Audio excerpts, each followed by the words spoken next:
one podcast, mining the Magic the Gathering community for salt. This is the Howling Salt Mine. It's the Howling Salt Mine.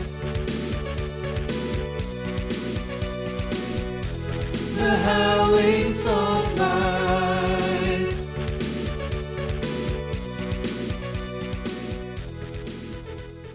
Well, welcome back, everyone, to another episode of the Howling Salt Mine podcast, the podcast where we delve into those salty minds of the Magic the Gathering community, find the salty stories, the salty posts that we love, and put them into our mind card, bring them right back up to you, our dear prospectors at home. As always, I'm your host, Sam, and I'm joined by my two lovely co-hosts, Mike and Tony. Say hey, guys. What up, what up, what up? Hello. Hello, indeed. And before we go any further, you know we got to shout them out. Our nice tier patrons, and this week we have Alex Balix, Accidental TPK, Dr. Black, and Z. Z, thank you for being so nice. If you see my gross poison ivy, I apologize. It's too hot. It's too hot to cover it up. It's too hot to cover. I'm just pointing out now. I got a poison ivy rash. I'm a man, not a monster. If I get poison ivy, do I not scratch? The other thing to point out is we have more new socks. Oh, yeah. What's the... These came to us from my buddy Bo, our patron Swankub, and there's some beautiful socks specifically for Tony, and they say, fuck this shit, right on them. And they're fucking awesome. Yeah. I'm very into it. We also have a special gift from one of our patrons that I'm not going to open quite yet.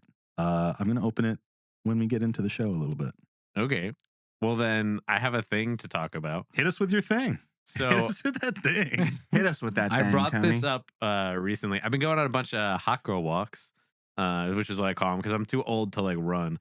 And like my knees For the don't work. uninitiated, maybe share what a what hot does that girl mean? walk is. Is that when you like walk around lecherously and peep at people? No, you walk to get fit, but you're doing it like not like a casual walk. I'm like trying to put some oomph behind it, and I'll go do the Stepmaster at the gym and stuff, you know. But it's like much nicer on my knees. But it's like, hell yeah, brother. you know, I've been walking to work, which is like a half hour from my place, realistically. But it's just like it's been good. But so I've been listening to a lot of books and podcasts as a result. Hell yeah. And so One of us. basically, the most recent book was called The House on the Cerulean Sea. And it was truly like such a magical little adventure and like such a feel good story that I just like I was like, this is amazing. What genre? Fantastical. I don't know. Someone call it fantasy. Yeah, fantasy. it just truly was like, I kept waiting for the shoe to drop and like something horrible to happen, and it just didn't. But it was so nice. I feel like life is like really stressful, you know? And so like to have something. I haven't noticed anything that weird. To have Everything under my rock is pretty nice. It just to have something that truly was just like a joyful, wonderful, like fantastical thing was so pleasant and like not what I was expecting. And I was almost upset with myself for being like something horrible is going to happen. Like, it must happen and be dreadful. There's like maybe minor things at the end, but it just felt it was so sweet. It just felt really good. It's about this guy who runs an orphanage. And it's of all these like kind of kooky, fantastical characters. One of them is Lucy, who is the son of Satan, and like a little gnome and a fucking fairy, I think. So it's like known mystical creature kind of vibe. But there's also it's in this world where there's sounds like so familiar Foster's to me. Home for Imaginary Friends? Friends. Yeah. Hell yeah. But as a sweet little book. Yeah, and like It's hot in Topeka. it's basically it's very much so like a, you know, don't judge a book by its cover kind of vibe. What's the cover like? Just a big black hole. It's kind of nice. Despair. It's just like evil. Yeah. It's like on the cover, it said, like wait what, for like the bad metal thing to happen. albums, like metal albums with the covers. It's just like one of those fractured glass. Yeah, it's like upside down pentagram and a bunch of fractured glass and chains. A lot of chains involved. Well, it's Sounds also sick. good Sounds because fucking like I've dope. been the podcasts and things I've been listening to and other audiobooks are some of them are like pretty dark, and then some of them are like Oh, pretty this one. heavy in like This one's pretty business fucked up. bullshit things. So it was just such a breath of like light, fresh air, and I feel like I haven't really been reading books since like that. middle school. Yeah. Like I That's just like it's nice. not a thing that I do like that much. Yeah. And it just made me be like, oh, there's such good content out there. Oh, dude, there totally is. Yeah. And yeah, so The House on the Cerulean Sea. I'll have to check it out. Highly recommend it. I'm a It's big really great. fan of fantasy books. Like I was like You you, should where read I, it to Ev someday. I should. Like this book was actually like so like I feel like she's not so far away from that. Yeah. Scratch that. I'll read it to her someday. Wow. Also, All the person right. who read it like had so many fun voices. I was like, I couldn't do this. Voice Like, acting or like Oh, yeah. narration is so cool. It's insane. It's such a cool role. I've wanted to get into that. I've like looked it up before. It seems pretty. It's hard to get into, but like you can just kind of do these like side jobs or websites that support you as Oh, a for sure. voiceover I have person friends and stuff. who have done that. Sounds fun. For sure.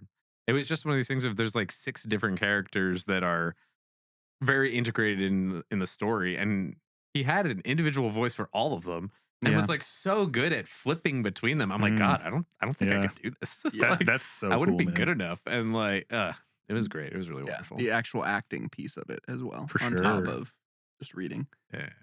Yeah, I I, need love to- a good book, man. I need to read something like that. I've Me been too. I've been on a kick of trying to like pick up and read like classics here and there as like that's what Yeah. I'm gonna read. So like the thing that I'm still stuck in the middle from because I had to take a break was Clockwork Orange. And this is what I was reading it on the way to to Vegas. and Sam turns over to me like halfway through the flight and is like, "What are you reading?" Clockwork Orange, and I think I need to take a break. It was so funny because Mike like turns to me and he's like, I gotta take a break from this book, man. And it was like covered down on your table in front of you. You're like, I gotta take a break from this book, man. It's heavy. And I was like, oh yeah, what book is it? He's like, have you ever heard of? And as you flipped it over, you're like, Clockwork Orange. And I was like, oh my god, dude, yeah, like, it's so fucked up. Of course, It's just just really good. The timing was good. Up. Yeah. Yeah. Yeah, I tend to. I mean, I'm still on such a manga kick just because it's like digestible in my phone. Mhm. You know, easily accessed. Pictures make fun. Pictures make fun. Yeah.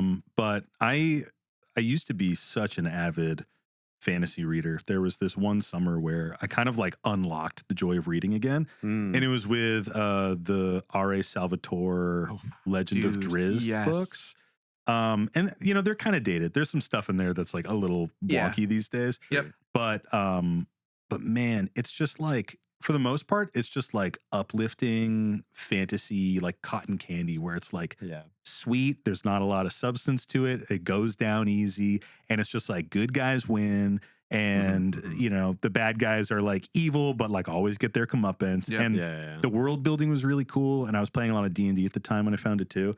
And I literally just like chugged through 10 books in a summer. Just like stop playing video games. I actually stopped, like, I was a big pothead at the time. I just like stopped smoking weed too, because I was like, I can't read when I'm too high. So it was just like I dropped everything and I was like, I just want to read. Well, I just kept that going for a while. I feel like you hit the nail on the head there of like unlocking the joy of reading again. Yeah. Because there was definitely a time when I was a kid that I enjoyed reading certain things. And then I feel like almost maybe in the high school era, for me, the only thing I was really reading was like whatever they forced me to read. Yeah, And for a bunch sure, of them, man. like, they're classics, blah. There's just fucking better books out there. And Yeah, like, exactly. It kind of makes you be like, why do those have to be the ones that like are deemed this is what people must read? I'm not saying they aren't good. There aren't lessons to be learned. I'm not whatever, reading but, Animal like, Farm for joy. I'm Yeah. not like, oh, wow. And it's like this exact book where I was just like, this book was so good. And like, I feel like any youth, I would want them to read it because it just like, it was just great. It was nice. Fuck yeah, dude. I Nice. love it. Yeah, Love a yeah, good yeah. book, man. I'm incapable of talking about books without also plugging that my mom's book is still blowing up and is Hell awesome. yeah, dude. Annie Bot It is. just Annie won an Bot. Arthur C. It's going Clarke Award, which crazy. is a crazy sci-fi award for Yeah, like that's one of the insane, most man. prestigious ones you can win for things that were published. So Yeah. it's great. It's Very wild, cool. man. It's so Yeah. cool to see that, because you will like send us things on the side every once in a while and just be like, check this out. And we're all like, what? You know, Yeah. it's crazy.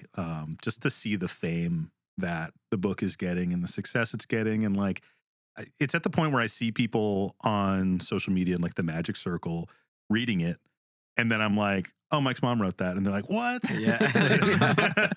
Mike's I'm mom like, yeah. was like super chill, very down to earth. Like it was like at your wedding brunch. I just chatted with her for a while about like writing and stuff. Yeah, and that's so it was cool. really interesting picking her brain about it, actually, to be honest. Yeah. Yeah, it's cool, man. I mean, that's a, I don't know, that's a fascinating thing. Because I love like being like a DM for like Dungeons and Dragons and stuff, which is like a different type of storytelling. Yeah. But I can see, I just see like the draw of like writing something. But obviously there's so much work and revisions and stuff that goes into it. But man, it's just, it's something that is like, I don't know. I wouldn't say it's like a dying art, but I feel like it's getting rarer and rarer for sure. Is there an audiobook of it? Do you know? There is. Who I reads was it? thinking about it. Fuck 'em. I don't. I was going to say Sam and I could do it if. I don't remember her name, but she's also done a couple. I've seen a couple clips of her. Like I think I wish I knew the name of it, but I think my mom was actually on a podcast with the person really? that did the narration for the book as well, and kind of talked about that sick, experience a dude. bit. Should your mom come on HSM and talk about? We just got to have invite it her. off the rails about. Right? That actually would be kind of sick. That would be sick, honestly. That'd We be really should do fun. that. Yeah, that would be really cool. Just like hear I about would like to writing do in the that. book. Like, Yeah. Yeah, I'm gonna make this likes happen. to talk about books, so I should probably be on board. Oh, that'd be fucking Let sick. us know in the comments if you Yeah. want to get in our patron Discord and hear an off the rails on Anibot, and we'll fucking make it happen. Would she be a dungeon master if we play a game of D&D? Yeah, but we'd have to do all the rules parts. Oh, easy, But, dude. Yeah, the Easy. story part she could bring. Hell Bring yeah. some heat. Okay. All right. Interesting. That'd be fucking sick. Somebody say a thing that Yeah. Have you read any books about salt? nailed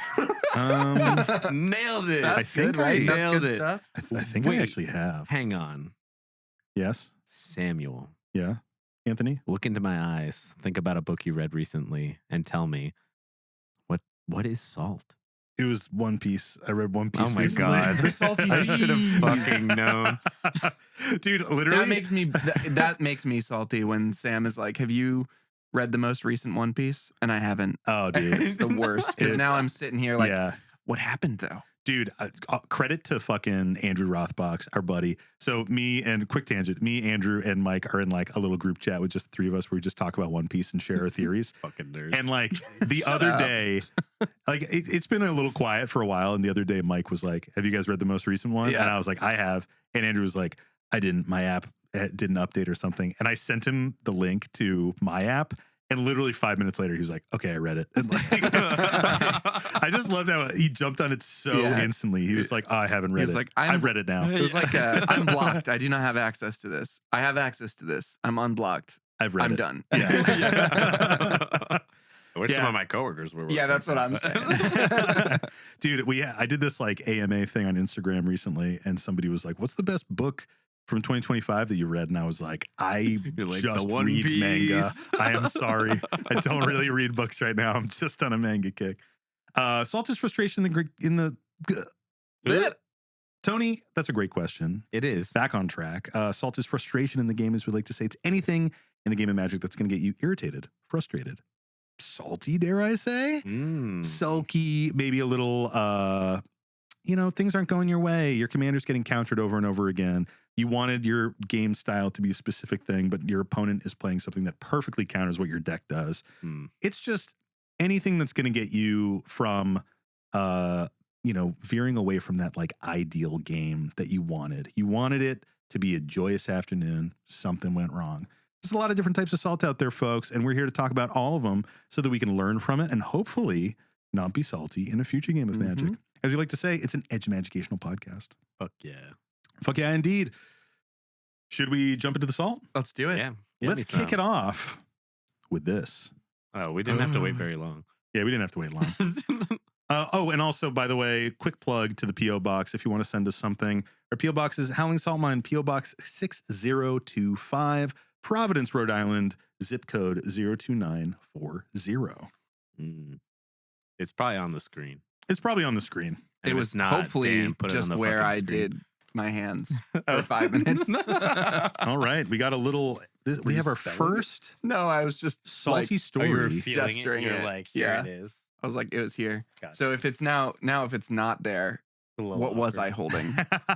That is that is the question. Just a picture of my cat. Yeah. So first of all, this is a 2-part gift. Ooh, Each take one of the these. harmonica? It's a holder for a slabbed card Wow. This Because- is actually perfect.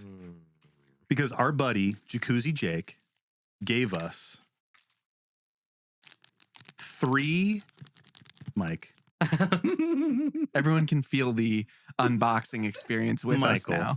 now. Mike. Like, this is a family show. Jacuzzi Jake sent us 3 slabbed, signed, signed foil artist proof Yargle glutton of Urborg APs. Pass them down, guys. That's hilarious. Signed and slabbed APs. Wow. That is actually amazing. Signed and slabbed, dude. That is so funny. Bro. Signed by Serena Malion, who did the art for the stained glass Dominaria United Yargle glutton of Urborg. Dude, Yargle, we have to. Have we ever really? I guess we've We talked explained about the it. Yargle thing on episodes It in the has past. been a while. But the Yargling, this is something that came to us from the Des Moines crew of, oh wow, look at that, dude. That's beautiful. It's honestly pretty sick. This is something that came to us from the Des Moines crew when we first went to Chicago in 2024, where we learned that they had a secret tradition in their group where they would get Yargles and hide them on each other. It all started at MagicCon, I think Magic 30 in Vegas. It was last day of the con, and they were walking past a table, and it was covered in literally hundreds of copies of Yargle for whatever reason. Yeah. Like somebody started placing it there, and they all just accumulated. So they just grabbed them all, and then it just became something where they would hide them on each other. So they told us about that tradition on the last day and started hiding them on us. And then ever since then, every convention we go to, people hide Yargles on our shit. Yeah. And the quality of Yargles, especially at the last one, like Vegas or Chicago earlier this year, it was volume. I got maybe like 40 Yargles on me. Yeah. At Vegas, it was quality over quantity. Yeah. Captain Cross Yargled me with a foil secret layer Yargle. So like the quality is Like just in a going deck fucking somewhere, crazy. like- Yeah. Right. Like That's in the a thing, it's not clever like- sneak-in Yeah, spot too. they like put it in your deck box, put it in your backpack when it's open. They're just hiding in your tokens. Man, when I leave a backpack open, I come back and there's like fucking 30 Yargles in there. Oh, and I'm yeah. like, Jesus. you can't be doing It's that. kind You of gotta nice because protect it's it. kind of promoting like your personal security as well, because everyone is like a little reminder of like, someone could have pickpocketed you. Someone could have stolen from you. They Yeah. weren't stealing from where they put it on me, but like, I don't know. So thank you, Jacuzzi Jake. These Yeah, are these are- lovely. So cool. I feel like now I need to make a Yargle deck, honestly. Maybe even, I was thinking about maybe making like a Rule 0 Yargle deck where the deck can have as many Yargles in it as possible. Mm. I mean, you could definitely play it with prospectors. Right? Yeah, I'm sure people wouldn't give a shit. Or like a I'll let Rule you 0 do it. Zedru deck where you're allowed to run as many Yargles as you want. And just give Yargles to people? Yeah. That's funny. Well, you could do There's Blim Comedic. Blim. Yeah, Blim. Yeah, Blim Comedic Genius. Yep. The Rakdos one. Which is Rakdos and gives things to Yeah. people. Mm. Could be fun. Well, that's not all Jake gave us. Jake also gave us our first ever Literal mail. mail submitted salty story. Hey. Should we jump into Look it, guys? at those do paragraph it. breaks. Yeah, there's paragraph Look at breaks those in there, breaks. baby. Wow. Is that fucking And it's fucking signed. size 10 Wow. times New Roman? That's, Yeah, dude, That's it's- at least readable? 12. It's a That's sa- maybe 14. It's a sans It might be serif 14. font. That It's looks like sans might be serif, dude. 14. Oh, it's sans serif? It's nice. It's nice. What is that? As long as 1.5 it's not spacing? papyrus. Should we get into it? Let's do it. Yeah. What up, you salty sailors of sorrow? I'll keep this PG-13 since this might get read on the podcast or end up on YouTube. But at my core, I'm definitely part of the Gremlin Boys, and I can pivot to rated R real quick. Hell yeah, brother. But for now, I'll behave. Nice. For now. Gremlin Well done. boys. Good job. Gremlin Boys! I'm proud of you. Now, we all know the Yargle's a bit of a tradition, sneaking into backpacks, binders, and occasionally hair completely uninvited. But these ones are a bit special. I managed to snag some artist-proof Multiverse Legends Yargle Glutton of Urborg cards that are signed by none other than Serena Malion herself. Had to show you all some love from afar. Well, thank you. I'm a salty soul by nature, and honestly listening to this cast and being part of the Discord, surrounded by such a genuinely awesome community, it's helped lower my sodium levels and connect me with some amazing people. So thank you. These are tokens of appreciation and a salty story I've managed to extract from the salt mine of my memory. Now buckle up. This story goes back nearly 2 years, so some of the details are lost in the crusty, salt-swept dunes of my brain, but I'll give you the gist. Seat 1, let's call him Richard, or Dick for short. Nice. Classic. Got him. Got him. Dick was piloting Heliod, the Radiant Dawn. Seats 2 and 3, doesn't matter. But I was chilling in seat 4, ready to summon some spicy plays with Obnixilis, captive kingpin. Yo, let's fucking go, boy. The early turns, nothing wild, but Dick, oh Dick, kept a hand greedier than a raccoon at an unattended picnic. He was mana screwed and let everyone know it. Every single draw step. Ugh. He'd sigh and announce, still no land, then pass the turn. Now let's fast forward to the last turn I can remember, just before the salt crystallizes in my veins and I turn into a walking salt shaker. I play a Wishclaw Talisman. I go to activate it to grab what I need, probably something rude like a red counterspell, because let's be real, fuck blue. And Hell naturally, the table erupts into the who should get it Olympics. Dick, still crying about his mana drought, chimes in, I promise I'll just get mana. I'll even give it back to you. The desperation in his voice could have made a soul ring tap for sympathy. So, like a fool with good faith, I hand it over. Sure, Dick, we've got a deal. Famous last words.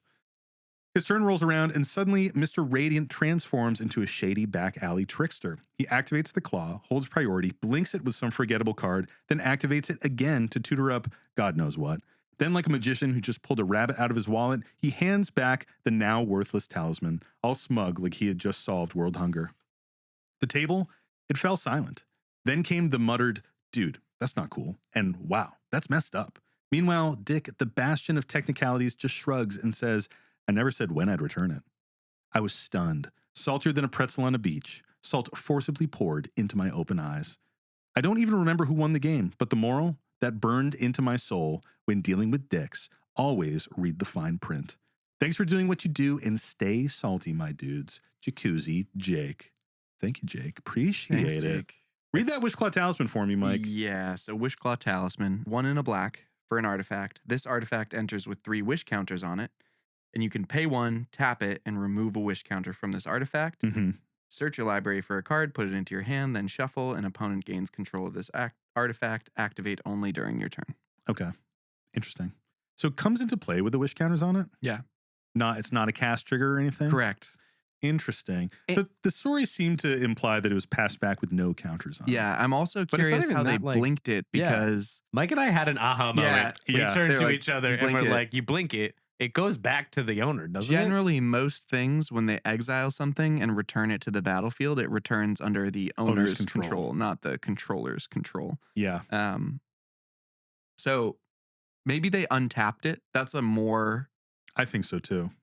more likely thing if they were able to like manifold key or something and untap it with the activation Yeah. on the stack. That's probably a more likely way. Let's pretend that's what the story said. I feel Well, like because that's yeah. probably more. That's likely kind of it. my thinking, is that it was a situation where they got it, used it once, untapped it, used it a second time, because then it goes back totally spent. Yeah. And that would result in the feel bads. Right. I mean, y'all fuckers, mostly Sam and Nick will do this kind of shit where they'll be like, well, I gave it back to you, like, blah, blah, blah, blah. I don't know. And, I don't like, do if that you in a don't get while. it, if you don't have a fucking lawyer do it, then like get fucked. I don't Like, think I I've pulled feel that like- shit in a while, because my new strategy with That's not what I Wishclaw. said. I said, this is what you do. Yeah. But my new strat with Wishclaw is I just tell people I won't use it. Yeah, I fucking get Wishclaws all the time, man. It works great. I'm like, pass it to me, I'll never use it. Yeah. It's the best. I'm just like, let's make that Wishclaw a one-time tutor, because then you don't get it back either. Yeah, then you're just paying Yeah. 3 for a Grim Tutor. Exactly. Yeah. Which feels good. I think if the person doesn't win on the spot there, I don't mind as much. Yeah. Like if he pulled out like 2 combo pieces and just like won in that moment, I'd be like, all right, that was a big time dick move. Yeah. It's like a medium time dick move if you like double it down like that. I think it's like, it's not the worst, but it's like, can you even manifold key do that and do that? Because you can't, it's sorcery speed.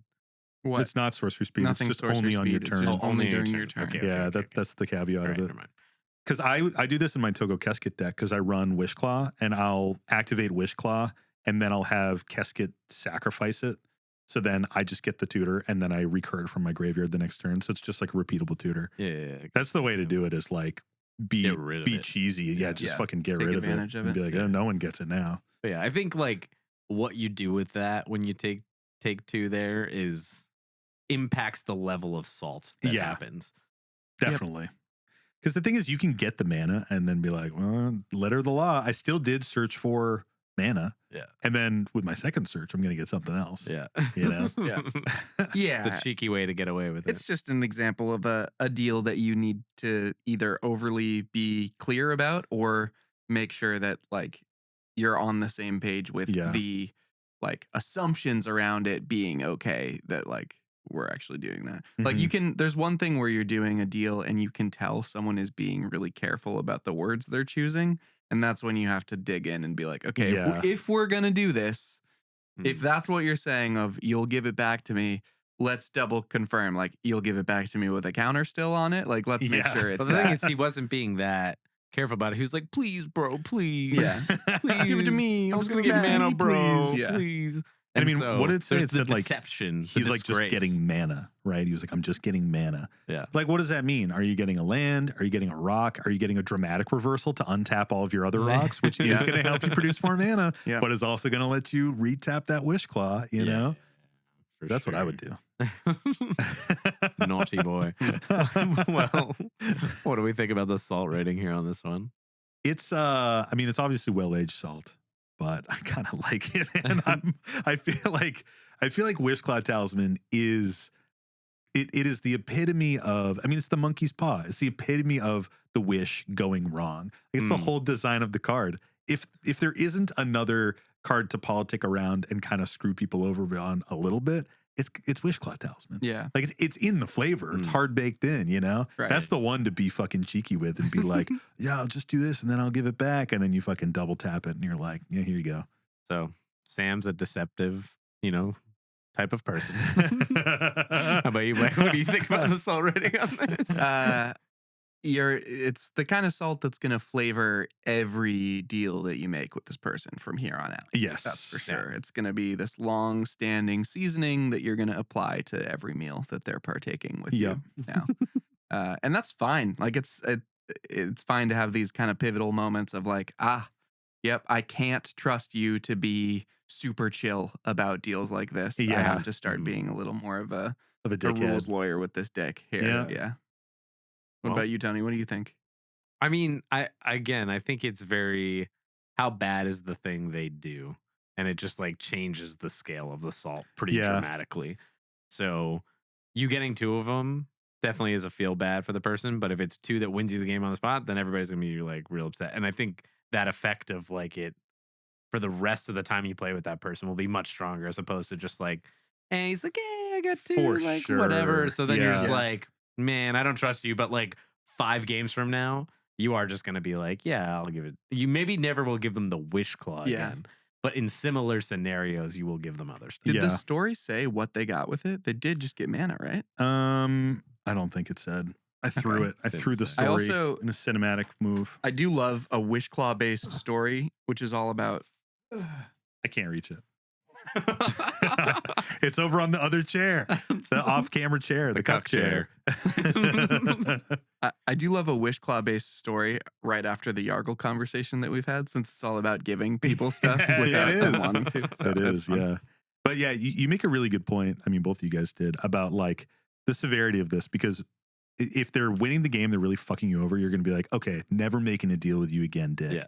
And if it's just like a little bit of a cheeky move, you're like, okay, I'll keep making deals, but I'm going to be really careful from now on. And I think there's like, we talk about like social credit, and there's only so many times you can pull this move successfully, you know? And that's why I stand by nowadays, just fully downplaying the Wishclaw. Be like, give it to me, I'll get a fucking basic land. Give it to me, I'll get nothing, you know? Mhm. To me, when there's a Wishclaw activation on the stack, it's a race to the bottom, and I'm ready to do fucking nothing. Yeah. If someone is like, no, give it to me, I'll just get a mana rock. I'm like, I'll do nothing. Well, in particular in like CDH. I'm the 'cause lowest bidder. People can get such horrible things. Oh, that yeah. It's sometimes in your advantage in like a fucking bullshit Yeah. Renji Naya deck to be like, give it to me and I won't use it. Exactly. So the fucking like Rog side player or somebody else isn't just gonna like be able to like rip one. Do I want to see one powerful beat them tutor out. or do I want to see 3 powerful tutors? Yeah. I'd rather limit it to 1 if I can. 1,000%. Well, Another? take me deeper. Give me a search term there, guys. Let's jump into the bag. Gull. Delhi. I got one for Skull. Okay, this one comes to us from our buddy Brunk. Brunk2, our patron from the Discord. And this story is titled Salty Confessional. Nah, I did nothing wrong. Nice. Nice. They There's also gonna be a attached lot the of story. self-awareness in this one. I hope so. They also attached the story as a Word document. That's what I'm going to open and get a bunch of viruses. Yeah. Let's see which one is the better formatting. Oh, the I would Word assume doc. the Word doc. Oh, baby. Good insert listeners time of day and happy insert closest holiday to all crusty dicklings listening. Timeless.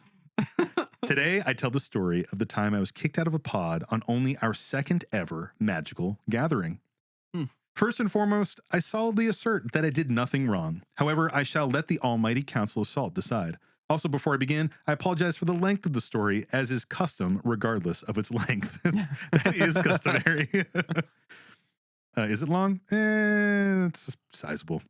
Regardless. So buckle in if you choose. So a bit of background. Always. It's Always not buckle. optional. You can be going around the block and you still need to buckle in. So a bit of background into my experience as a magical gatherer. My brother-in-law got me into magic when we went on vacation together. He brought me a precon, Nayali Sun's Vanguard, at Walmart as we were grocery shopping for the week so that we could play some games. Even though 1v1 Commander sucks, I was instantly hooked after slamming a game or two with him every night that week. A few weeks later, he invited me over to his friend's place, and since they had been looking for a fourth to fill out their pod, and finally, or so they thought, be finished with terrible 3-player games, my brother-in-law, henceforth Bill, we'll call him, even gave me a bunch of stuff to upgrade my deck because a precon won't be able to hang at our table. I'm talking Perforos, Charismatic Conqueror, Skull Clamp, Moonshaker Cavalry, a bunch of new token toys, etc. Pure gas to help me push an aggressive Boros token beatdown. So, there I am, sitting at a new table with Bill and his 2 friends he's known since middle school. We all sit down and do introductions. As mentioned, I'm on Nayali Token Aggro. Bill is running a Lotor-based food combo deck. Tony is running Chishiro Auras, and our 4th player, Nick, well, it doesn't matter what deck he was playing. Maybe Merfolk or Grixis Treasures or something. He was never relevant. Get fucked 4th player. Nice. Nick and Tony are their names. Nice. Well, Anthony doesn't go by Tony, but how could I resist? All that matters is just Sorry, it says that or you said that? This is what it says. I'm just making I'm sure. reading it. That's a little parenthetical for us. All that matters is, despite most of the table playing what should be aggressive decks, I think I was the only player to ever actually turn a creature sideways all night, as they all just held up blockers. Needless to say, Bill and his combo deck at a table full of pacifists easily just sat there, assembled an engine, and won both games with basically no resistance. First game, he won with some Infinite Foods plus Sack Outlet plus Mirkwood Bats combo. The second game, he tutored a Moonshaker Cavalry to hand and passed with like 20 little human tokens on board, and still I couldn't convince the rest of the table to swing at him to deplete his ranks. And as such, he won on the next turn. We had to call it an early night because a few of us had to work super early the next day. So the next week, I took my lessons from the first night. I hard-focused Bill down every game, making sure he was forced to chump my double-striking tokens with his various engine pieces. Every attack, all my tokens turn sideways at him, save for a single 1/1 token for each of the other 2 players on occasion to fuel Nayali's impulse draw. I made sure that he was never comfortable enough to just sit back, draw a million cards, and assemble a free win. We jammed a few games, and this night the wins were much more evenly spread. I snagged game 1, Bill still managed to combo off game 2 despite my aggression, and even Tony learned that he could turn his cards sideways after I spent all game forcing blocks and kind of left him open to finish us off. However, going into game 4, the rest of the table started sighing at me and giving me sideways looks every time I attacked Bill. Now, when I say rest of the table, I just mean Tony and Nick. Bill gets it. He is the only combo player, and if left to assemble an engine, he's just going to steamroll again. But Nick and Tony start saying that it, quote, isn't fair, and I'm focusing Bill down so much. I retort that if we let his engine pieces stick on the board, he's just going to use one of the many combos he has in his deck to drain the table. Plus, if he's out, I like my odds against the other creature strategies. But if he tries to combo, I don't have any interaction to stop him. Therefore, in my eyes, trying to remove him first is my best out, given the decks in play. Bill even pipes up and goes, yeah, I'm actually sitting on a Crater Hoof. If he didn't make me keep jumping, I'd have won already, and shows us his hand. It doesn't matter to Nick and Tony. I'm bullying Bill, and am asked to step away from the table for the remainder of the night. Bill even speaks up for me and says that he doesn't see it as bullying and just thinks I'm playing to my deck's strengths. Still doesn't matter. I'm given an ultimatum. Either I scoop and sit out the rest of the night, or they both scoop and the night is over. Whack. I sigh and pack up my things. Unfortunately, we are at Nick's house and brother-in-law is my ride. So for the rest of the night, I play Mario Party with Nick's wife and son while they play 3-man games once again. Shockingly, Bill steamrolled both of those 3-player games as there was nobody else left at the table who wanted to interact with his combos in my absence. On the way home, I asked Bill, was I really bullying you? I was just trying to attack what I saw as the biggest threat to my game plan at the table. He responds, nah, those guys are just kind of bitches sometimes. I don't get why they're even mad at you. You were leaving them alone. And he shrugs. I've since played in a different pod with Bill and had no issues. I even got invited back to that pod a few times, but made sure not to play an aggro deck against them ever again.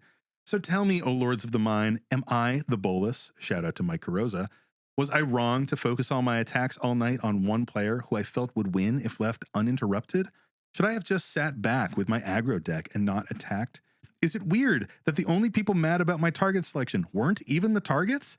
I still maintain that I did nothing wrong. From Brunk. Thanks, dude. Brunq2. I don't know how you pronounce it, but thanks for the story. Brunque. Well, dos. I will say that like you're kind of a dick and you're pub stomping this guy. I'm like, you're the like, worst. Boros creature token aggro. Ooh, Dude. That's like the boogeyman of the format. Yeah. You know, it's really just. I'd rather play against uncontrollably good. 10 Blightsteel Colossus. Yeah. Yeah, I'm Throw glad they me gave you 3 Tergrids across the table, and I'm more Oh. happy than one of Yeah. them being Nayali? Boros aggro. More like pub stomp Ollie. Nayali. I know that card so well because it's such a menace. I didn't even have to look it up. Should Yeah. we look at what Nayali does? We should. I think it gives your attacking It gives tokens attacking double strike. token double strike, and then whenever one or more tokens you control attack a player, exile the top card of your library. During any turn you attacked with a token, you may play that card. Oh, that's pretty hot. I'm just glad they gave you the justice that was deserved and gave you the ultimatum to get the fuck out, or they were gonna leave. It's so weird. And then, Yeah. I mean, at least you got to play Mario Kart. Hope the kid wasn't pub stomping you. Yeah. And Mario that- Party. Oh, Mario Party. So Same. they probably were getting pub stomped. Yeah. Like, That's how that game is, man. that game. I think you're doing that well. game's kind of brutal. Yeah. And Then all of a sudden fucking you get Bowser comes down and fucked. he's like, give Yeah. me all 10 of your stars. Yeah. Yeah. Bullshit. It is kind of bullshit. So the this- new Mario parties feel so much more random. Like it feels like dude, the older they ones fucking drive me felt crazy. a man. little bit more like Yeah. skill based, and there's still skill in it. But the new Mario Party truly feels like, oh, you so random. It's Yeah. random. and you Yeah. just fucking get like a million fucking stars, and it's like, oh, you're in the path to go to the star. You get the 1 star. Yeah. You have 3 more spaces to go, and the star moves directly to where you are. It And drives me you, fucking you crazy. get like, it's fucking wild. Mario Party 4, best Mario Party. Oh, that's a good one. That's got dungeon duos, right? Yeah, it's got Booksquirm too. Ooh. Oh, Booksquirm is. Booksquirm's the fucking best. All That's right, back to the story. So, tongue in Back to cheek this pub jokes stomper. aside, this is really fucked up. Yeah, this is weird. What the fuck is happening here? Oh, that's so weird. You guys were joking. Well, we're not Nick or Tony, so makes sense. True. I And, don't and I know, do it is know pretty how much bullshit. Tony likes to lose to my combo decks. Yeah. Oh my god, shut the I, fuck up. true. That makes sense that Yes. Tony was getting upset that people This were is attacking. Mike's burner count. That's true. I don't understand this. I'm all for people trying to suggest what like correct target prioritization is. Yeah. Not in the point that they're overbearing, but it's perfectly valid to be like, hey, it seems like you're attacking this one player a lot. This player seems like a bigger threat. But if you don't have that explanation, if you can't say, hey, aggro deck that needs to attack people, Yeah. why are you attacking that player instead of that player or me? Like, you have no point. because they're not going to not attack. The deck is based around dealing damage to people. It's based around getting attacks in at players. Like, it's got to attack. The only piece that I could sort of see being like a weird situation is if you have, let's say you have 3 attackers and you're always just sending all 3 of them at the combo player. It's like, maybe if you attack the other players and get that extra impulse draw, you're more able to fuel your own game plan. And so maybe they're trying to encourage you to spread your attacks around so that you get more of these impulse draws. But if your combo player is consistently winning and no one else is doing anything to keep them in check, I don't understand how people can be upset with you for starting to keep that player in check. I also can't imagine, like, why would you be so upset by this that you would rather play a fucking 3-player game? Literally, where you lose to the combo deck. Yeah. Like, I don't get how someone can be satisfied sitting back, building their board, and then just losing to the same deck over and over again. To me, it feels like this pod, it feels like the Nick and Tony in this story are kind of at the precipice of like getting past Battlecruiser, but are still really into Battlecruiser, which is just like most stereotypical Battlecruiser, like building your board, not really attacking, but starting to do stuff on like turn 10 or something. Yeah, and then at some point, it does sound like that pattern, right? Because they're talking about people having Crater Hoofs or having Moonshaker Cavalry. Yeah. These things that are like, you build a board, you don't do anything all game, you build a board, and then you play one of these big attack. finishers, and it gives you a big attack where you kill everybody. Yeah. But on a deck like this Boros deck, you're looking way more for this incremental damage, for constantly pressuring life totals by always sending attackers. Like, that's how it has to function, and that's not like rude. That's just the deck's game plan. I mean, that commander wants you to attack every turn with tokens. Like, there's a card advantage engine stapled to it. Yeah, which is so rare in Boros. Like, you need to be able to draw cards, and like that's going to give it to you. So it's really weird. I don't know. I just think that like these 2 players are, like I said, like they just need to move past that to the next level of play. That's not just sitting back and building. Because I think when you are really into that Battlecruiser mode, sitting back and building your board is the enjoyable part of the game. Like, it's fun to just play and synergize and grow things and see things evolve. Like, I'm curious what their commanders were, really, because like that might give us a little bit more info about what they might be. But with this combo player, like, they're clearly on the other side where they're like, I'm doing a bit of Battlecruiser building, but I'm building to a combo versus building to a Moonshaker Cavalry finisher. Yeah. I wonder if they feel like, oh, they're trying to remove this player anyway. It feels like I'm already playing a 3-player game. So, like, fuck it. They can't really defend themselves.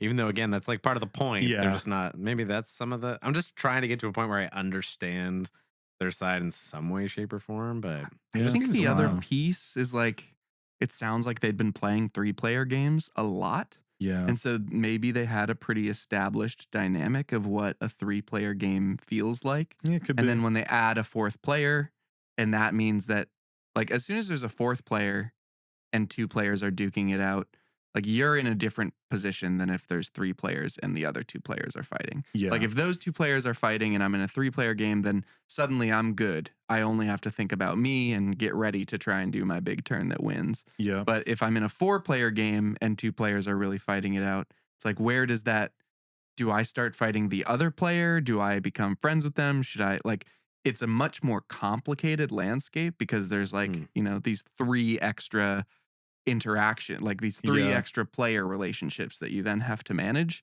And so it's definitely a big expansion in like the political landscape of it. Maybe these players just had a hard time adjusting to what that looks like and figuring out how to fit into a space like this. But it could be.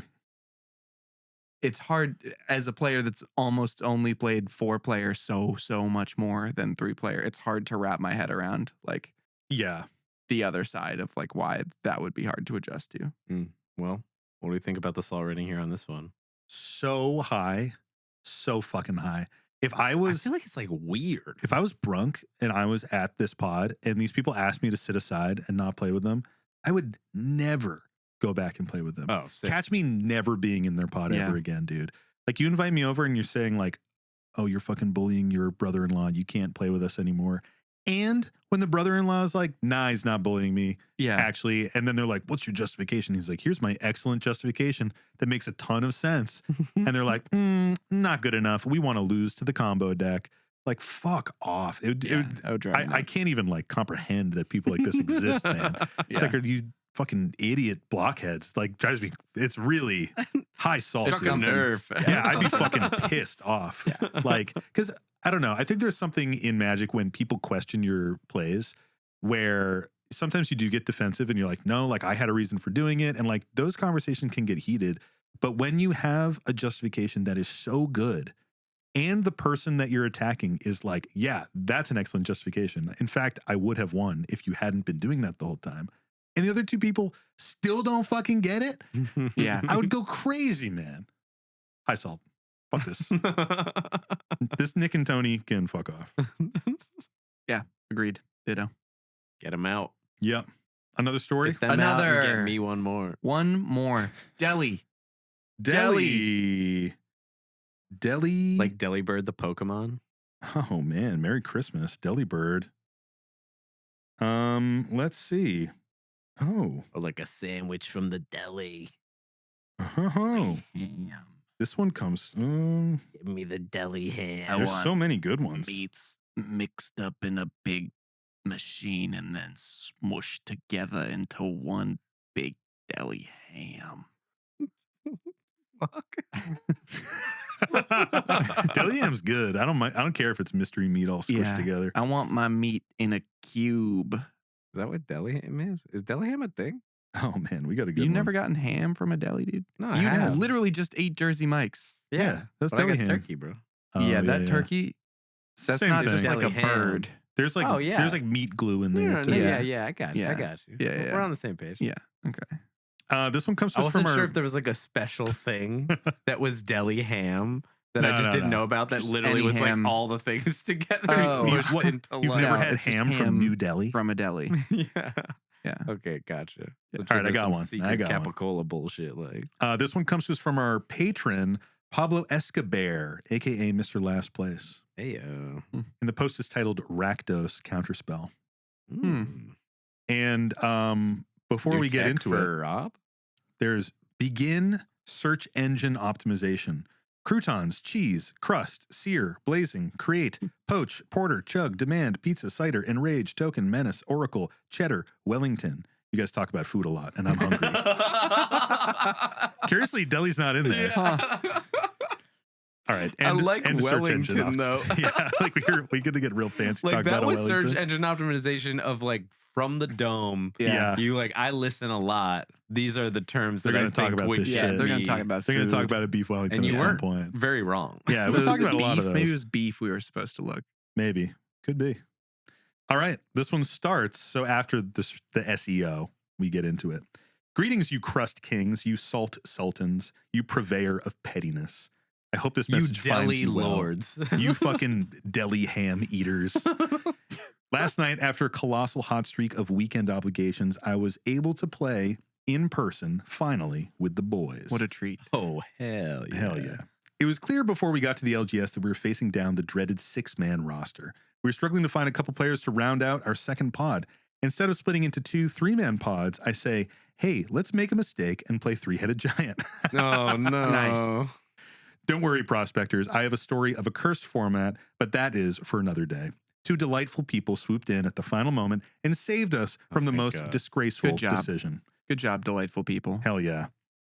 My longtime pal, Joseph Gordon-Levitt, and I ended up in a pod with the 2 randos, John Legend and Ashley Simpson. I played my upgraded Taval precon, and John was playing the Jeskai Dragonstorm precon he had upgraded. I drew a Soul Ring in my opening hand. It was a swinging game, but ultimately I came out on top. John, unfortunately, had a non-game. Yes, the 4th player has a name in this one. Get fucked. John had to leave after the first game. Ashley wanted to play again, insisting she needed to play her, quote, mean deck against me. I said okay and decided I could power down to my Prosper deck. Pause.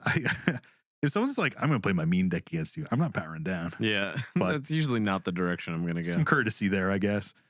I was Unless honestly... I think that they're deck can't hang with one of my lower decks. Yeah. Because then yeah. I'll be like, well, I powered down and you still couldn't do anything. And then if they beat me, they beat me, like whatever. Maybe they mean deck like it's the most average deck that they've got. Some mean, median, and mode shit, dude. I'm gonna play my median deck.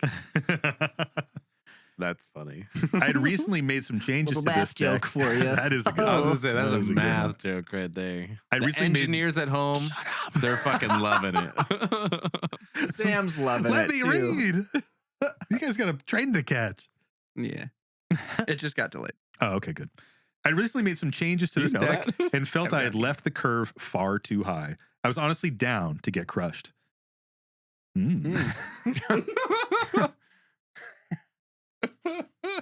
Okay. Oh Lord. The last game had a ton of laughter and table talk, and I got my win. Someone else should have a turn. The only problem is Joe is gone, and John doesn't want to play. He says he doesn't have anything on the level of Ashley's mean deck. Desperately trying to save the pod and John's vibes, I try to convince them to just play decks that match up better.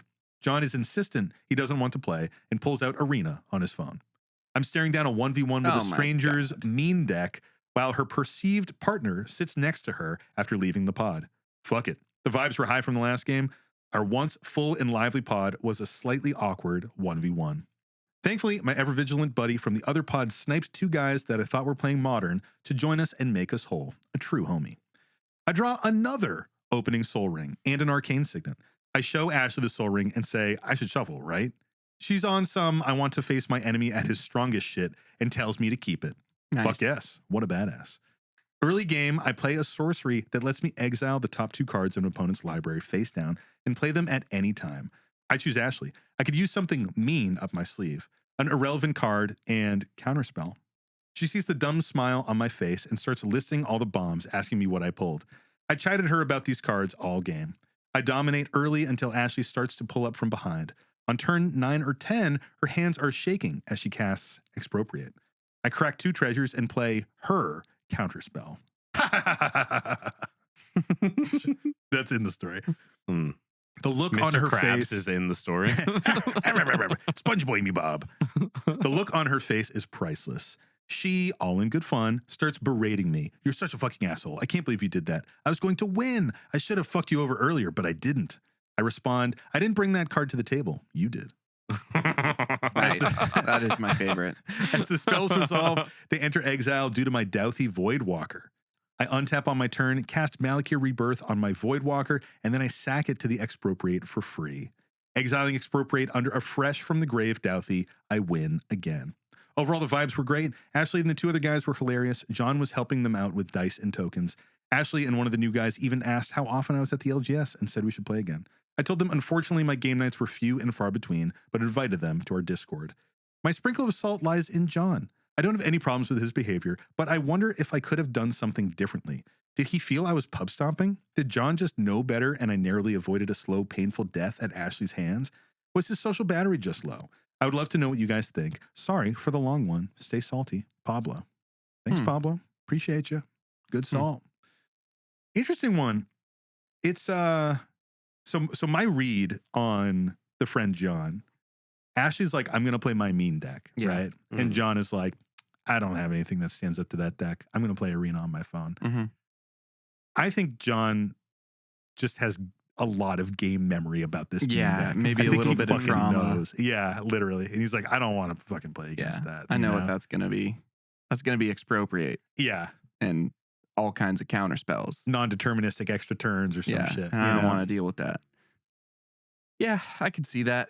I mean, this is definitely one of those examples where we just don't have enough context Yeah. to give you too many. Like we can lay out some of that. Maybe that's it. Maybe they're just Some hypotheticals. Maybe they had an arena draft that was running out of the event timer like around the Could corner and they be, just dude. needed to get their games in on their arena draft. Like we just don't have all of the context Yeah. to answer this one. But I if they're hanging out and helping with some of the dice and some of the stuff still throughout the game, I'd imagine that they're just kind of making the space for that to happen. And Yeah. especially if it's a partner of theirs that is playing their mean deck, like beyond just when you're playing with someone else and you know a deck of theirs and maybe it's challenging to play into, I could see it being a situation where like specifically playing against their partner playing this deck has been very uncomfortable in the past, and like they don't want to start another fight or something, or start something that actually is going to impact outside of the game store too. So for sure, yeah, I think that could be it. I think I'm still just caught up on the line when he casts the counter spell. Yeah. It's like, I didn't bring this to the table. Yeah, I You love did. That's a that baller line. line, man. Really It's so is. true.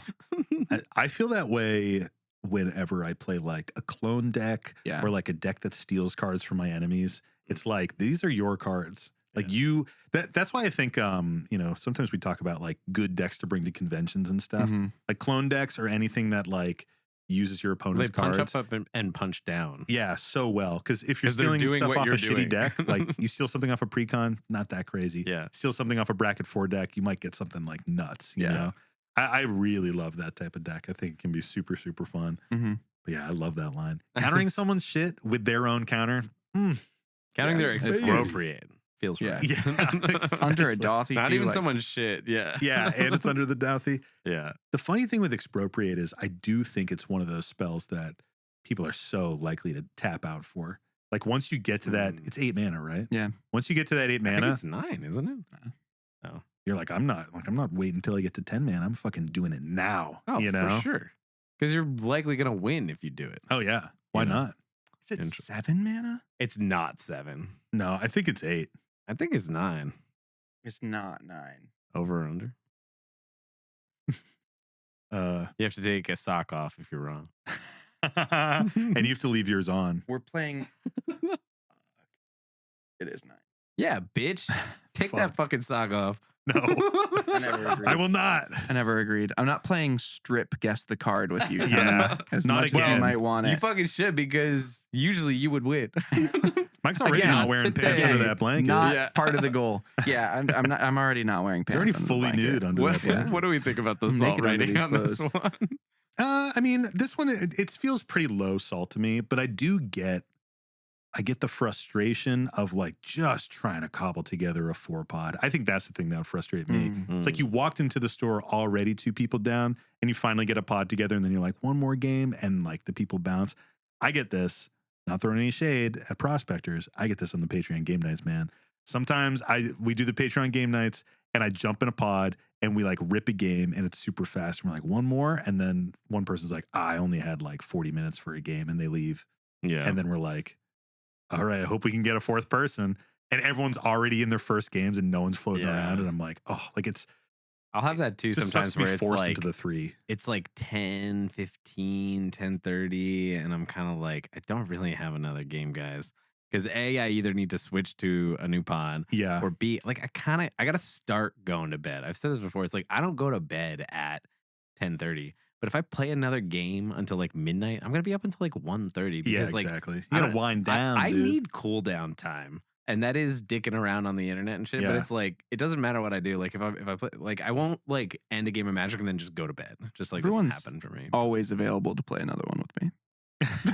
You're a gremlin, dude. Because you have more I endurance secure- for Magic than anybody I've ever known in my Literally. I fucking secure the life. players that will make the wrong decision at Yeah. that point in time. You're and the are one like, encouraging should it. we- You're like, should I'm we like, do another yeah, one? I'm like, that one was pretty quick. You're like, we so could- it means the next one will be pretty And quick like one too, person will probably. leave. They'll be like, I gotta go, put my kid to sleep. And then I'll be Yeah. like, I bet we could find someone in like 3 minutes and start you right also away. have like a handful of gremlin-y friends who operate the same as you, just Yeah. on call, where you're just like boop boop boop doop, and they fucking show up. You know? Yeah, sometimes I'll Call me, send the beat call me. out and too many people will respond, yes, Oh, I yeah. am free. And I'm like, yeah, sorry, Sorry, the slot filled. just needed. I know I messaged you 2 minutes ago saying we were looking for a 4th, but someone else responded in a slow. minute 30. So But like that is such a frustrating thing where like especially all day, like you hope that you try to find that pod. Once you get it, you're like, at least we can sit here and jam. Yeah. At least we can like crank out a few games, have a good evening. But if it's like you finish one game and you have to shuffle again, Mhm. and you're staring down the 1v1, which isn't awful, but 1v1 commander, dude, it's just different. Yeah. Especially against a mean deck. All that mean shit's coming right at you. It's not fucking fun. yeah. That's just you just want to be crushed at that point, Yeah. I do Sometimes think- you want that, but I do think not overall, in this scenario. yeah. They're open to it, it sounds like. I do think overall Well, in this, if everybody's open to it, then yeah, crush me. yeah, I think in this scenario, it's most likely that this is just something that's going on with that other player, with Joe. And what scenario is that? Could you define it for me, just to make sure I'm on the same page as you? The scenario where like one or two players have left the table or want to leave, Yeah. Right, where they're What are open you to being thinking? open to being crushed. There's only certain things happening in the dome that can be shared yeah. publicly. Okay, great. But anyway, Uh-oh. Sam, What is that? What's in there? is it that time of the fucking week, dude? Tony, I think it is that time of the week. Oh shit, baby, you did it right. Well, lay it on me. What time of the week is it? It's the time of the week that comes every week. Every motherfucking week, boy. Give me that. It's the time of the week where we say, Mike, Mike. Good job, guys. what's the salty card of the week? The salty card of the week this week is Your play so sweet, your spite so sour. Sometimes I'm thinking that I hate you, but I know it's only salt. The whims of the cards are simply whims of the salt. Salt's running down your back. Salty cards are on the stack. Heated discourse in the apps. Or is it untrue? Colder discourse in the store. Never saw your deck list. Your play so sweet, your spite so sour. Sometimes I'm thinking that I hate you, but I know it's only salt. The salt will do you good. So do you good. I always knew it would. You know the salt will do you good. You know the salt will do you good. Amazing. That is a cover of Damaged Goods by Gang of Four, requested from our patron Raylan. Thank you, dude. It's like a little punk Britpop kind of thing from like the 80s. Oh, I listened to it and was like, hell yeah, this is cool. I get it.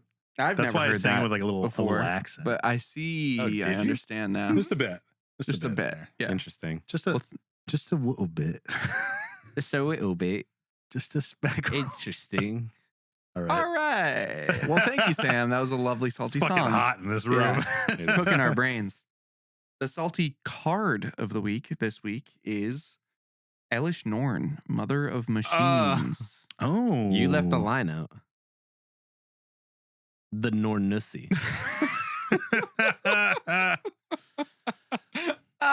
Mommy of Mashamis. Yeah. How could you pick this and think I wasn't going to talk about the Elish- Nussi? That's really the art Elish that Norn printing is Nussi. from is a different printing. Oh, I Elish know. It's a different Nornussi, card. It's not this Mushy of Elish the Norn. Manushi. Oh, I know. So but I was you just talk hoping about you would the at least Nornussi. be, You gotta, accurate with your card no, references. you gotta always get the Nuss. I was Hey. holding you to a higher standard. the Hey, Nuss guys. is always there. That's a waifu. Thank you, Sam. That's a really old callback, folks. That's a really old callback. It's fucking morbid time. I was Lick like, your lick teeth. Get that strawberry Now we deodorant can on, do folks. it. We can do it now. We can lick our teeth. The Nuss. The Anyway, salty card of the week this week. So Elish Norn, Mother of Machines, you is still didn't say it right, but it's okay. Well, yeah, read the fucking card. Just push past him, Mike. 4 and a white for a legendary creature, Phyrexian Praetor. Vigilance. If a permanent entering the battlefield causes a triggered Oh. ability of a permanent you control to trigger, that ability triggers an additional time. Are you okay? Tony's licking his teeth. Permanents entering the battlefield don't cause abilities of permanents your opponents control to trigger. To enter at all. To trigger. Yep. Nice. Sam, would this make you salty? I think it would. What do you mean think? I feel like every fucking deck you run has like Has good and ETBs, shit. yeah. ETB stacks is just so weird. I see it so rarely. Hmm. I think more people play this as a Panharmonicon Mhm. than play it as Yeah. like a stacks piece. Mm-hmm. But the stacks piece side of it is really interesting. Like it hits things that you don't expect, like land ETBs and like all this kind of weird stuff. So it can be really frustrating in that regard. I don't know. Whenever any element of your deck gets locked out, like there's going to be some kind of salt. It really just depends. Like I have whole decks where the entire fucking deck is ETB engines, like Abdel Adrian. Mm-hmm. If I can't ETB, that deck is just fucking bricked, basically. And I'm just trying to go through dungeons like one turn at a time. Yeah.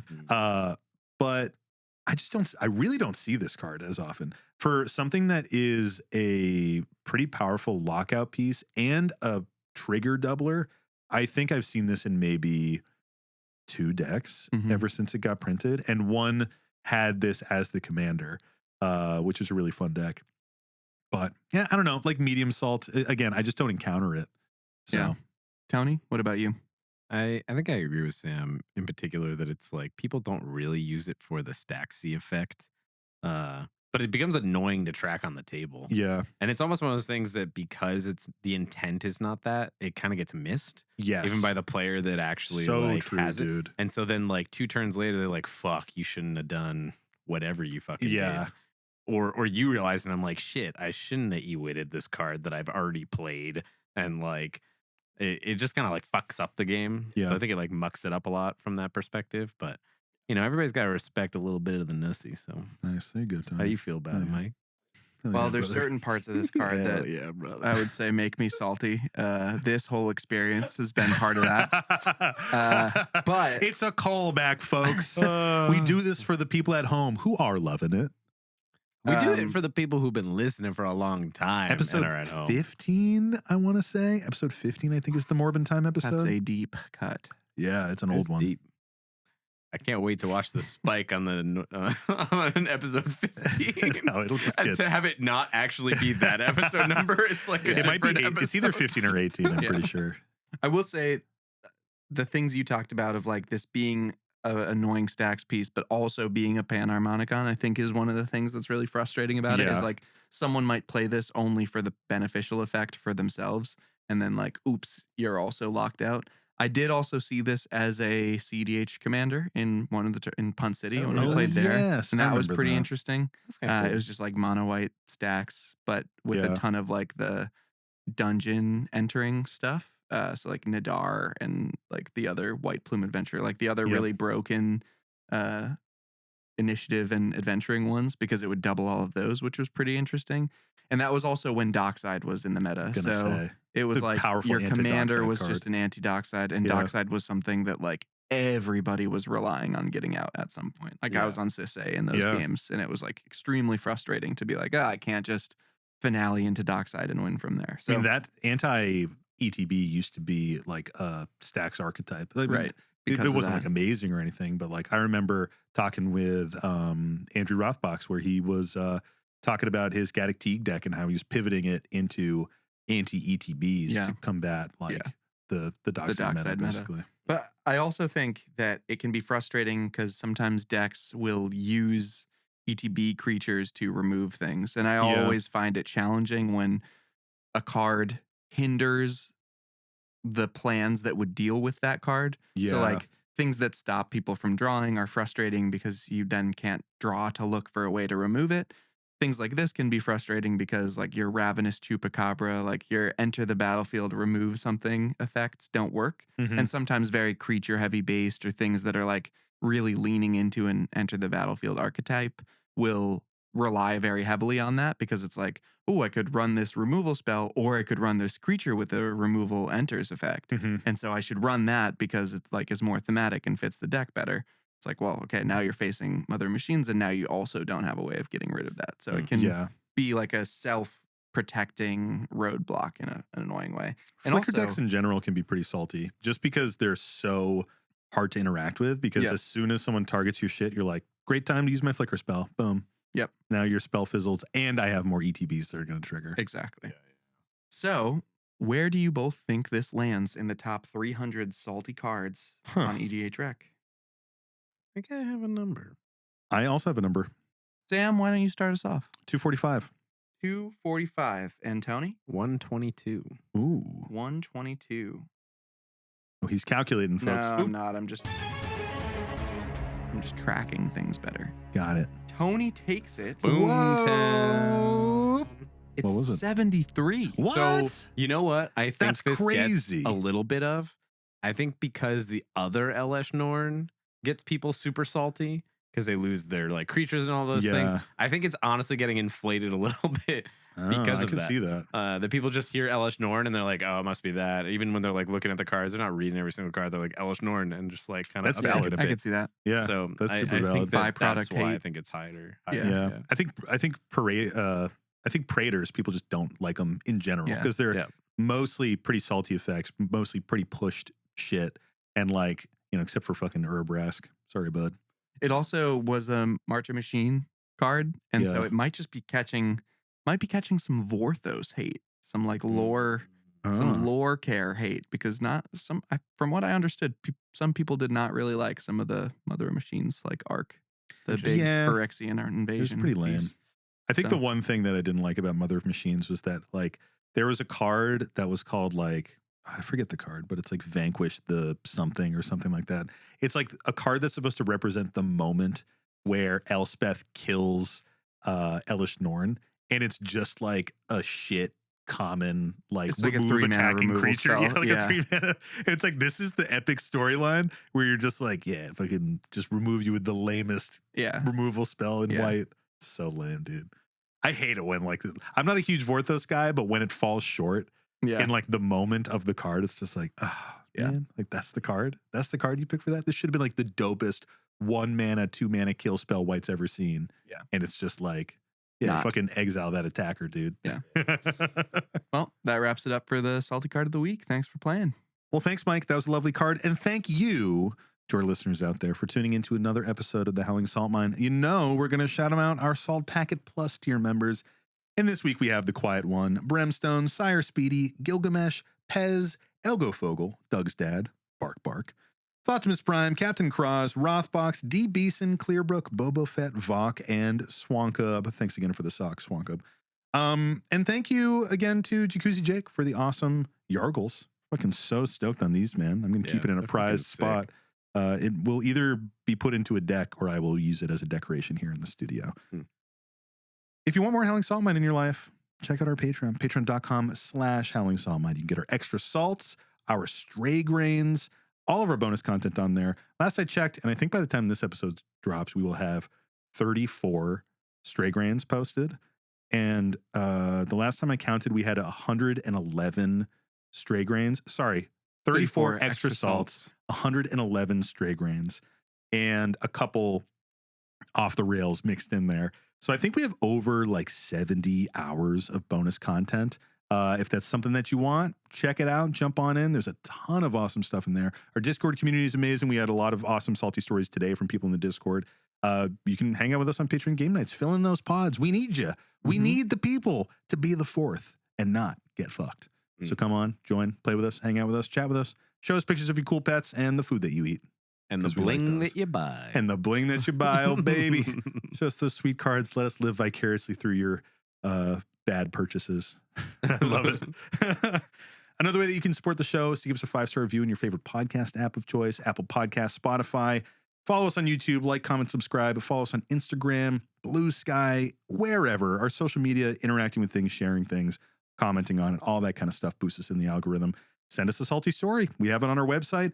TheHowlingSaltMine.com is going to get you there, or HowlingSaltMine.com, as we're inconsistent with the. There's a form on there that you can fill out. Give us your salty story. Send it to us. We'll put it in our little mine cart here and read it on a future episode. Or you can just email it to us directly at thehowlingsaltmine@gmail.com. Check out our merchandise. We've got shirts on Bonfire. We got playmats on Jank Mats. We have custom Dragon Shield sleeves being sold on the Dragon Shield website. If you go on there and you search Howling Salt Mine, even if you just search Howling, it's going to show up. We've got our logo sleeves. We have our 1-800-ARE-YOU-FLAPPIN' Zatalpa sleeves. If you've got a dino deck or a dinosaur lover in your life, get them those sleeves. It's gonna be limited cool. time only. We may rotate that sleeve slot. So if you're really looking for Zatalpa, now's your time. Yep. And if you're listening to this in the future and you're like, where are those sleeves? You just got to wait. Maybe they'll come back at some point. But buy whatever else design we have up. And they're cheap too. They're $20, which is a fucking deal. And they ship internationally, which is really cool. And if you're buying other stuff from their website, use our code STAYSALTY, all one word, all lowercase, and you're going to get 5% off of your purchase. Last but not least, we got to shout him out, our buddy Devin Burnett, for giving us our beautiful podcast art, immortalized in our lovely neon sign, and it's on Tony's shirt. Oh, yeah. And if you're ever in Asheville, North Carolina, hit him up and get a tattoo because he's a really cool guy. 10,000 subscribers are bust. Indeed. All right. Well, thanks again, everybody. And as always, stay salty. And don't forget to draw an additional card during your draw step. It's the Howling Salt Mine.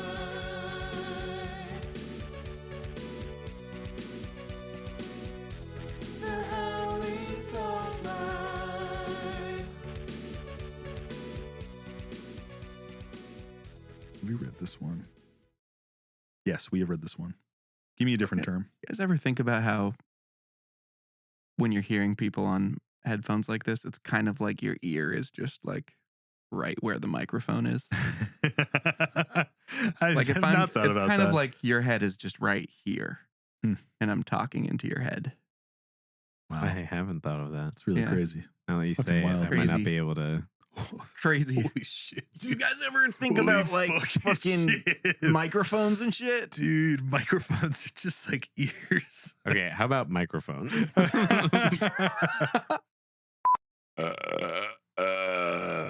Sorry, Dan. Jesus Christ. Oh, yeah. I did it. I did it, Dan. Well, you saw it. I wanted you to know, but you did see it. That was edited. We edited the footage to make Tony do that before we sent it to you. Thanks, Mike. That was a lovely salty card. Tony, what's going on with you, bud? I just gave him some eyes. Can't handle him. Just Play us out, Sam. Play us out. so I was chatting about it with some friends, and we kind of came to the conclusion that like if that guy hadn't bowed away, Yeah, reacted strongly. No one would. no one would give a shit. No one would care. No one's spouse is at home watching like the B-roll of like Jumbotron shit, trying to find their person cheating. But the second you like fucking dip out and hide and try to shrink like Ant-Man into a little speck on camera, Yeah. everyone's gonna be like, something's going on. What's going on? Even there? Chris, whatever his face was like, you're fucking cheating. All right, let's hit this thing.